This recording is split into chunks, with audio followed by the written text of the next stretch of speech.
आप जैसे ये लड़की है, छोटी सी बालकी है, या फिर हाँ इस लड़की को लीजिए, छोटी सी बालकी है, इसकी लंबाई भी 3.5 हाथ की है और आपकी भी लंबाई 3.5 हाथ की है। अब इतनी बड़ी 3 बिटियों को लिया जाए, इतनी बड़ी 3 बिटियों को लिया जाए और तीनों बेटियों को तर ऊपर खड़ा किया जाए, तो 3.5 हाथ की लंबाई इसकी है, 3.5 हाथ की और होगी, उसकी होगी 3.5 हाथ की, एक और होगी उसकी होगी, तो लंबाई कितनी हो गई? 10.5 हाथ की हो गई ना हैं? अब उसी तीनों बेटियां जो तरु पर खड़ी हैं, उन्हीं के बराबर तुम खड़े हो जाओ। जब वे 10.5 की हो रही हैं, तब आप 3.5 हाथ के। समझ पाए? बात पहुंची ना? पहुंची? अच्छा पहुंच गई। ताऊ कह रहे हैं पहुंच गई।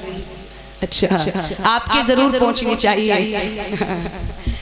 नहीं ऐसी कोई बात नहीं है, आपका ही आशीर्वाद है। तो मेरा मतलब है वो 10.5 हाथ की लंबाई है जब 3 बिटियां बराबर की खड़ी हुई, और तुम इतने लंबे स्वयं ही हो और तुम्हारी भी 3.5 हाथ की लंबाई है महाराज।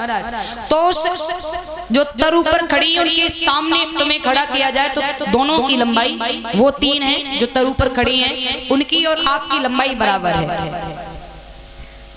महाराज, क्योंकि उनकी 3 मिलकर के 3.5 हाथ मान लीजिएगा। और समझाएं, जैसे 3 मिलकर के 3 युग मान लीजिए आप, वो 3 युग मैंने मिला दिया घंटे, और आप इतने लंबे हैं और आपको उसके सामने खड़ा किया जाए तो आपकी लंबाई 10.5 हाथ के बराबर हो पा रही।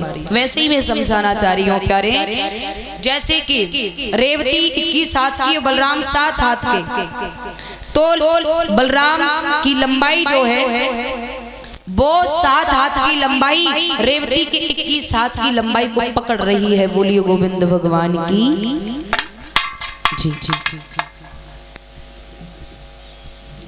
महाराज इस तरह से भगवान कृष्ण के बड़े भाई बलराम जी का विवाह हुआ है।